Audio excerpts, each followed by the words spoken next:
If you have ever heard an introduction that starts with no introduction necessary, this introduction was not necessary. I mean, if you don't know that that's my brother, you might go see your eye doctor. Something ain't right with your eyes. And I'm glad he had Joseph do it, because when I'm with Mike, he never gets my name right. He calls me Joseph all the time. Jose. And then every once in a while he calls me Jen, which I find totally unnecessary. He has known me longer, and you'd think he'd know my name. In class, the focus on class was to talk about our love for God. And obviously our love for God is inspired by His love for us. This is love. Not that we love God, but that He first loved us and gave His Son as the atoning sacrifice for our sins. It's His love for us that inspires everything that we do in response. Everything that we do, I don't want you to think in terms of slavish obedience, but out of this magnanimous love, this great overflowing love. I love God. And how could I not love God? All that I am, all that I have, every good and perfect gift is from above. Every good thing we have comes from Him. And of all the good things, He's the best of all. We don't just love the gifts, we love the giver. And so that love then should translate into commitment. I love God. I'm committed to God. Why renewing our commitment? Well, I think we always need to be renewing devotion, re-examining our lives, renewing. There is that tendency for all of us to drift. But I'm thinking about over the past couple of years, people have had an opportunity to test their commitment. When we closed our doors for the pandemic, I thought everybody was coming back. I believed that we would do this out of love and concern for our neighbors. There was a discussion in an elders meeting. Is this a moment where, we're not going to stop praying? The government says this, and we're going to be committed. I said, I don't think it's that kind of thing. If that's what it was, our doors would have stayed open. It was more about compassion, love, concern for others. We'll do this if that's going to help stop the spread. But when we come back, everybody's coming back. They didn't all come back. Some of them have never come back. Where's the commitment? Where's the commitment? Now, I'm not recommending that you have a mission statement, and I'm not here to preach about what we're doing. This is just an illustration of what we do at North MacArthur. It's a mission statement about the things that we're devoted to, the things that we're committed to. And this is over almost every door when you come into the building. It sometimes is in our newsletter. Sometimes you'll see it in the scrolling announcements before and after services. We're committed to being a spiritual resource to our community by sharing the gospel, training, equipping, maturing disciples of Christ who are confident in their salvation and prepared for excellence in ministry. We're claiming to be committed to some pretty great things, to some pretty important things. How committed are we really? To being a spiritual resource? What does that mean? Well, we're trying to train preachers. We're trying to help people who are going through some of the resources, addiction programs, grief recovery, adoption, and fostering families. We're trying to meet physical, emotional, spiritual needs of people. Are we committed to being what we claim to be a resource to the people that are around us? That if you are in need, that we're the people to know. We have the resources, and we are a resource to help. Are we really sharing the gospel? Are we really training, equipping, maturing disciples of Christ? When you come to a congregation like North MacArthur, are you strengthened? Are you growing? Do you feel like your faith is healthier? Do you have confidence? We just sang a song of confidence. I know that my book is written, my name is written in that book. Confident in their salvation and prepared for excellence in ministry, in serving others. This is not just about what we get out of it. We're not just people who take, but we're people who give, to whom much is given. Much is also required. And so when we talk about, how committed are we to all these things? Now I'm not talking about where I worship. I'm talking about the church in the world today. How committed are we to evangelism? How committed are we to growing people and equipping them and strengthening them and maturing them? Not just so that they know biblical facts, but that their life is a reflection of Jesus Christ. That when people see those who are part of our spiritual family, that they see spiritually well-adjusted, faithful, godly, pure, holy people who are confident. How well are we doing? How committed are we? Let me ask it this way. What does commitment look like? And like any Bible class, the answer is Jesus. Okay, if you didn't know, it's going to be Jesus. Right? If you want to know what commitment looks like, for us it's going to be Jesus. Commitment looks like Him. And so as we get into the lesson this morning, if Jesus is the ideal, and He is our ideal, if He's our model and our example, and we're following in His steps, and we want to be committed based on what it looks like for Christ to be committed. What do we see when we look at Jesus? And this is one of those things where all three answers come up at the same time. We're going to see blood, and we're going to see sweat, and we're going to see tears. When we look at Jesus, we see blood. Someone called the Bible a Christ-centered, cross-centered book, and that it's so Christ-centered, it's so cross-centered that wherever you prick it, it bleeds. Now think about that. This is really it's a bloody book. In Hebrews chapter 9 and verse 22, without the shedding of blood, there's no forgiveness of sins. What can save my sin-stained soul? I don't know why every time I get a new pair of pants I drop some. I don't know why I do it. It's like, what's going to bring that out? I drop a pen, I spill something that I'm eating. I don't know if you ever think about it, sin-stained. How do I get out the stain that I've put there because of the choices that I've made? A blood-stained soul or a sin-stained soul needs a blood-soaked Savior. And we have one. There's blood everywhere throughout His story. The story of Jesus is covered in blood. The scourging, the crown of thorns, being struck on the head again and again, all of that would have resulted in bloodshed. His hands and His feet being nailed to the cross produced more blood. When Jesus institutes the Lord's Supper, this is my blood of the covenant. Listen to the language. This is my blood of the covenant which is poured out for many. He poured out His blood. He didn't just pray about it. He's not exaggerating. He poured out His blood for us. One of the examples, if you have a Bible, John 19, starting in verse 31. We're going to read 31 through 35. John 19. Since it was a day of preparation, so that the bodies would not remain on the cross on the Sabbath, for that Sabbath was a high day, the Jews asked Pilate that their legs might be broken, that they might be taken away. So the soldiers came and broke the legs of the first and the other who had been crucified with Him. But when they came to Jesus and saw that He was already dead, they did not break His legs. But one of the soldiers pierced His side with a spear, and at once came out blood and water. He who saw it has borne witness. His testimony is true. He knows that He's telling the truth, that you also may believe.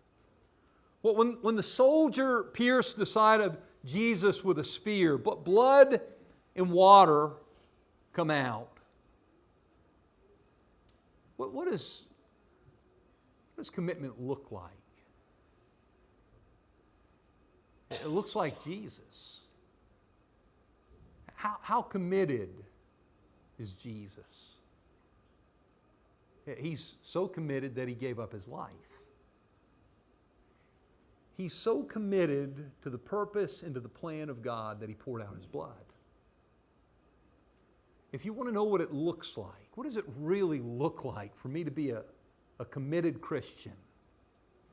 It looks like Jesus. And when I look at Jesus, I see blood. And when I look at Jesus, I see sweat.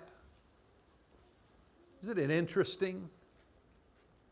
Jesus is 12 years old. And his parents found him in the temple. He's sitting among the teachers, listening to them, and he's asking questions. And even at that young age, you'll remember the statement he makes to his parents. Did you not know that I must be about my Father's business? He's working.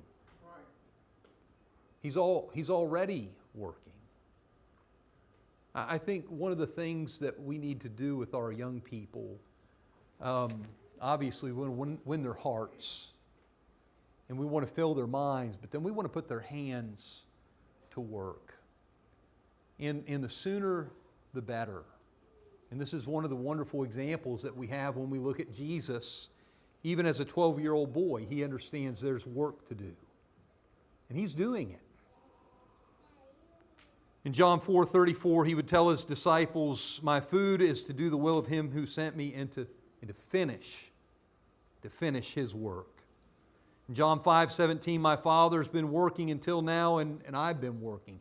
Jesus is working. You know, maybe we're already there. That time of year where you just go outside and think about working and you start to sweat, right?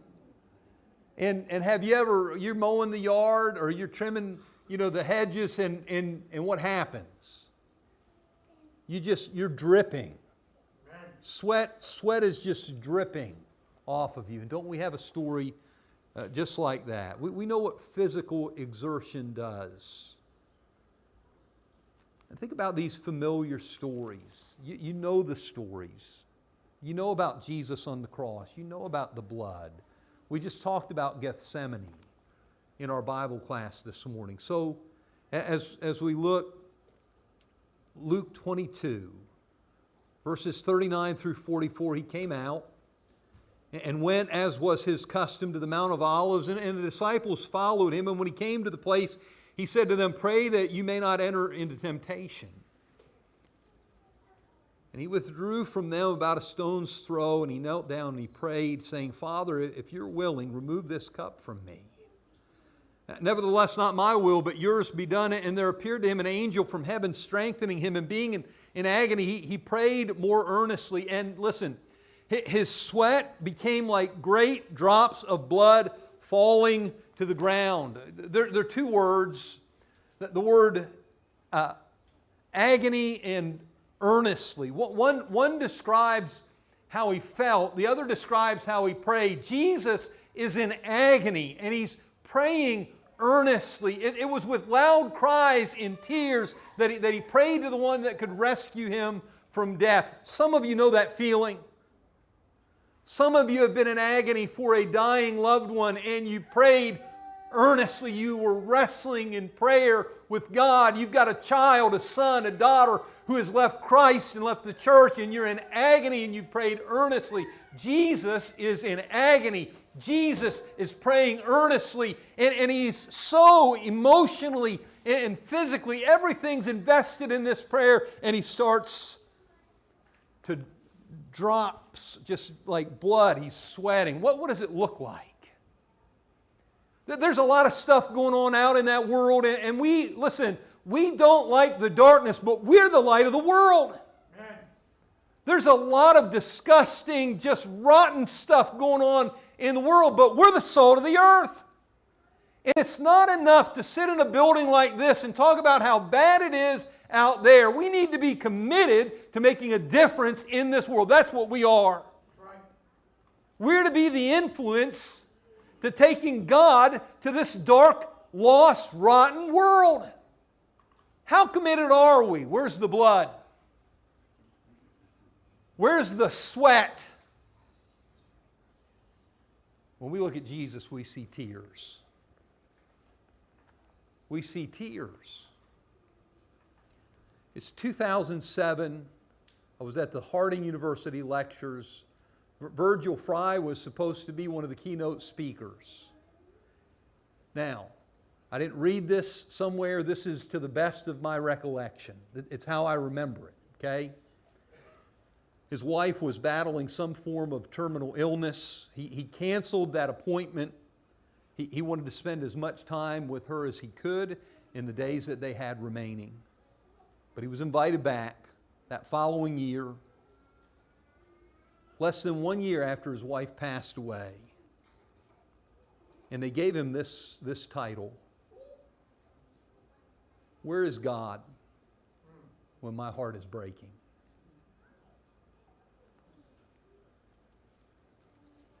He chose as his text these words from John chapter 11. In verses 28 through 38, when she had said this, she went and she called her sister Mary, saying in private, "The teacher is here and is calling for you." And when she heard it, she rose quickly and went to him. And Jesus had not yet come into the village, but was still in the place where Martha had met him. When the Jews who were with her in the house, consoling her, saw Mary rise quickly and go out, they consoled her, supposing that she was going to the tomb to weep there. Now when Mary came to where Jesus was and saw him, she fell at his feet, saying to him, "Lord, if you had been here, my brother would not have died." When Jesus saw her weeping, and the Jews who had come with her also weeping, he was deeply moved in spirit and greatly troubled. "Where have you laid him?"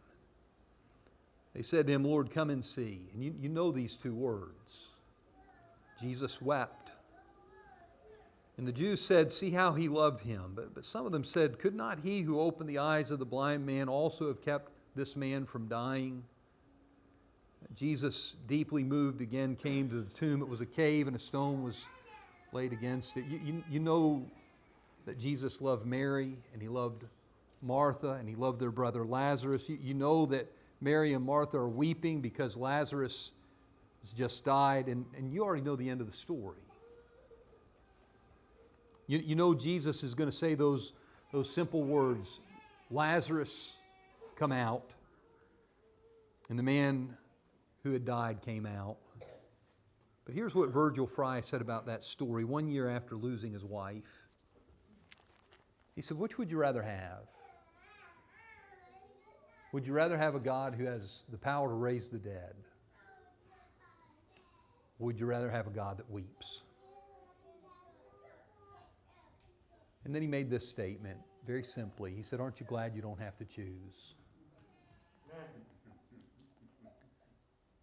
We have a God who is powerful enough to stand at the mouth of an open grave and tell dead people to come out.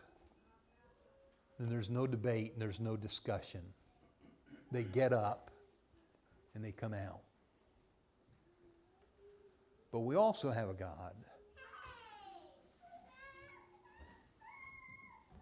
Could you hear these sisters? "Lord, if you had been here, if you had been here, our brother would not have died." Are you a sympathetic crier? I can't watch other people cry and not cry. Jesus is moved by the thing that's breaking your heart today. Don't you think for a moment that he doesn't see it? That he doesn't hurt for you? What does commitment look like? Well, it looks like Jesus. What do we see when we look at Jesus? We see blood, we see sweat, we see tears. If I'm going to be as committed as Christ, as committed to the plan of God as He is and He was, what is that going to require? It's going to require something from me. What does that kind of commitment require? Well, it's going to require sacrifice. If you believe that you can fulfill the will of God in your life, that you can follow in the footsteps of Jesus, and it's not going to cost you anything. You did not get that idea from reading the Bible. Must Jesus bear the cross alone and all the world go free? No. There's a cross for everyone. And there's a cross for me. It's going to require sacrifice. When we look at the example of the early church, we see people so committed to the mission of the church that they made, for us, they seem like remarkable sacrifices. One of the earliest examples is Acts chapter 4. There's not a needy person among them. For as many as were owners of lands or houses sold them, and they brought the proceeds of what was sold, and they laid it at the apostles' feet, and it was distributed to anyone as they had need. I was in Monroe, Louisiana in 2017, and I was working with the church there, talking about decision making and how important that is. And there's a retired preacher there named Don DeLucchi. And I enjoyed meeting him and visiting. We'd have coffee in the morning, and then we'd just go visit some of the members. And we visited an elderly gentleman in a hospital. I don't remember why he was there, but we had a marvelous visit. And he started to reminisce about being part of the Whites Ferry Road congregation in West Monroe. And he talked about a time that they were having this collection. They were going to send missionaries all over the world. And as he's reminiscing about that, he talked about how he and his wife went home and they prayed about their sacrifice, about their gift. And they took out a second mortgage on their home so that they could give to support the work of missionaries all over the world. Now, I don't know if you've ever heard anything like that. I'd never heard anything like that before. How committed, how devoted are we? In this man's example, committed enough to take out a second mortgage on his home, to contribute to the mission of preaching good news and making disciples of all nations. I've kind of tracked over the years. I've visited when you were in the school, when you first moved into this building, and I know a little bit about your history. I can tell you this about your future. You're not going to have much of a future without sacrifice. Amen. Whatever future you have as the Flower Mound Church of Christ, it's not going to be much of a future without real cost. The sacrifice of time and talent and money, there's going to be sacrifice. This is 2 Corinthians 5, 14 and 15. For the love of Christ controls us. We've concluded this, that one has died for all, therefore all have died, and He died for all, that those who live might no longer live for themselves, but for Him who for their sake died and was raised. You weren't freed to live for yourself. Being freed from sin, you're freed to finally live the life God always intended, a life totally devoted, totally committed, a life that includes, among other things, a willingness to make sacrifice. Commitment modeled after the example of Jesus. It's going to require service.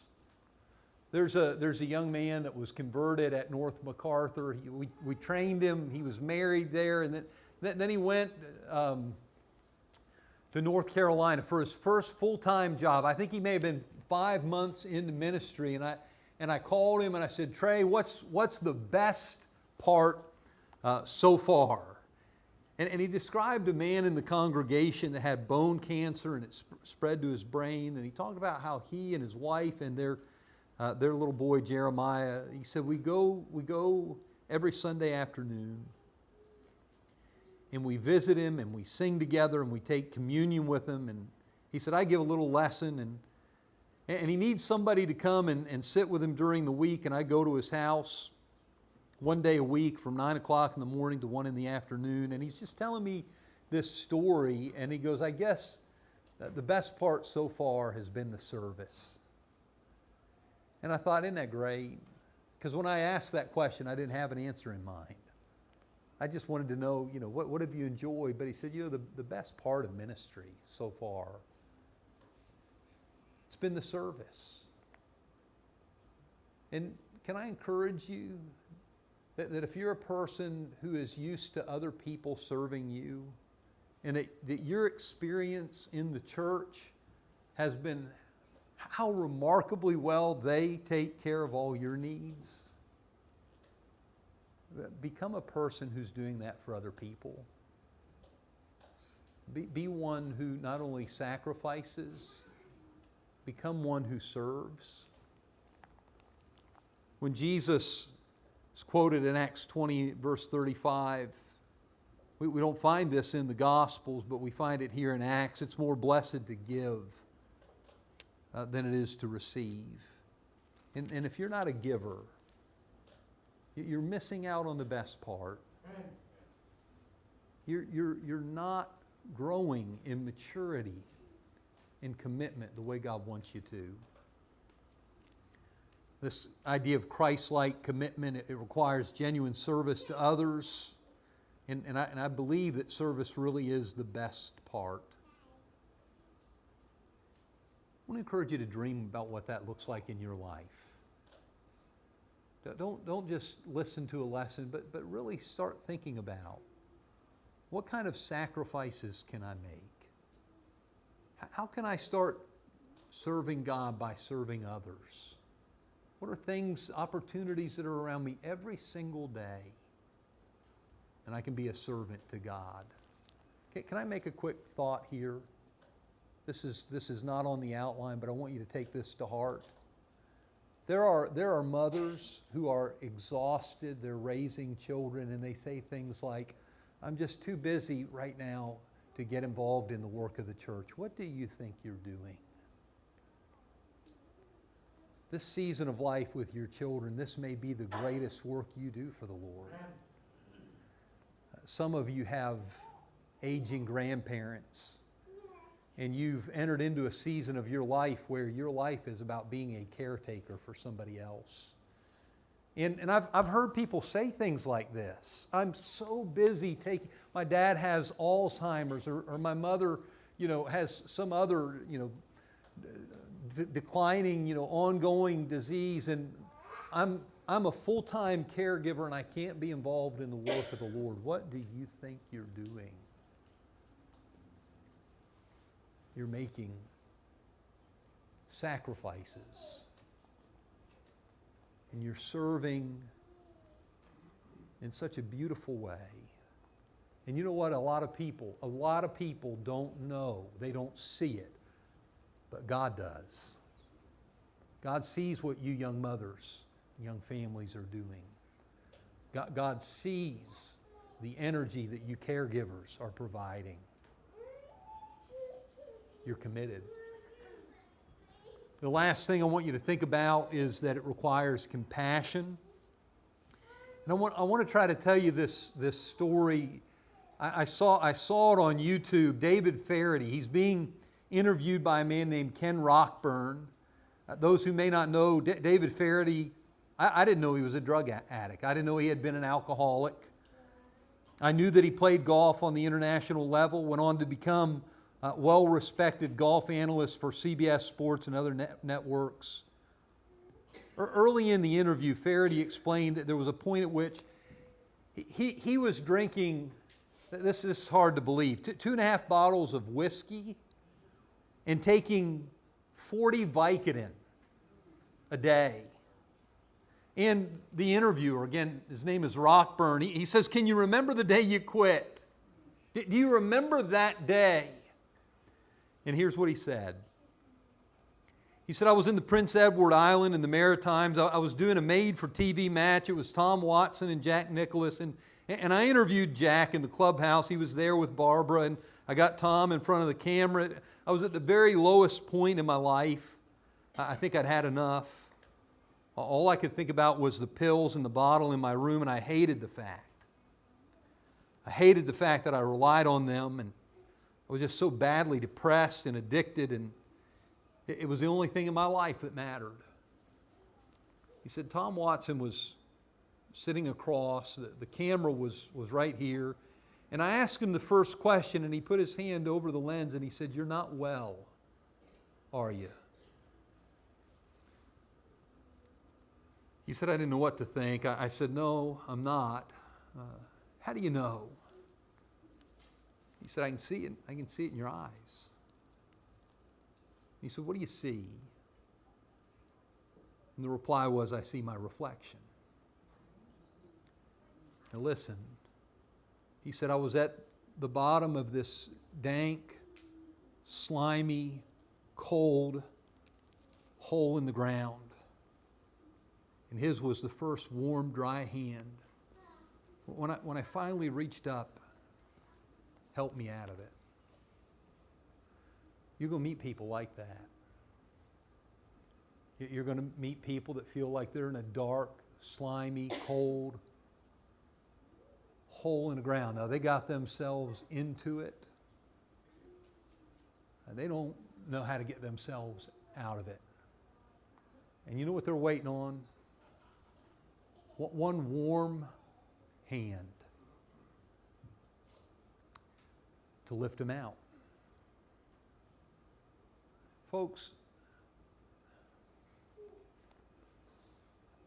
it might make us feel superior to judge people, to condemn people,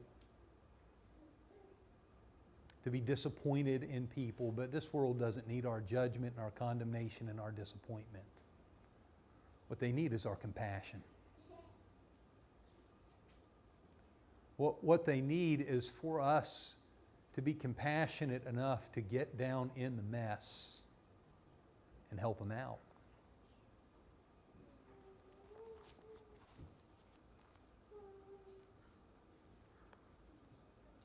It takes compassion to feed the hungry. It takes compassion to help people who are tortured by grief. Some of you don't understand that. So, some of you hear grief and you have loss. No, I said tortured by grief. Yesterday is the 1-year anniversary of a lady in our congregation that woke up on the morning of her anniversary. She and her husband had been married 30-some years, and he was in cardiac arrest. And she did everything she could, but she couldn't do enough. And it's right now for her, it is unget-overable. She just can't navigate through that loss. I remember going to the hospital just minutes after they had arrived. She came out. She couldn't even stand. They wheeled her out in a wheelchair. And with clenched fists, she said, I just couldn't save him. I'm telling you, there are people like that in your world that are hurting in words we can't even understand. And they don't need us to say, why can't she just get over it? They need our compassion. Amen. They need us to bleed with them and sweat with them and cry with them and hurt with them. They need the presence of Christ that comes through His church. That's what they need. Folks, there's so many ways that this applies. There are people that are addicted to things that offend me. They're addicted to things that offend you, but our offense isn't helping them. Most of these people don't need our disgust. They're disgusted with themselves. One man said, I'm so sick to death of myself, I wish I could spew me out. You think he needs my disappointment on top of his own? What he needs is people are battling pornography and drugs and alcohol and other things. What they need is someone to bring into their world the compassion of Christ. There's something powerful about compassion. There are people all over that don't know the joy of salvation. It's so easy to stand at a distance, or, like the story of the Samaritan, to just walk by on the other side. A policy of non-involvement. Folks, we're going to have to get invested. We're going to have the compassion to take some risks, to get our hands dirty, to work and sacrifice and serve. These three things. It's the blood of sacrifice. It's the sweat of service. It's the tears of compassion. And I think living like that is really difficult. It's hard. But it's so different that the world can't help but to recognize it. That there's something different about people like that. People who will bleed for you and sweat with you and cry with you. People who will sacrifice and suffer. People who will serve. People who just show up.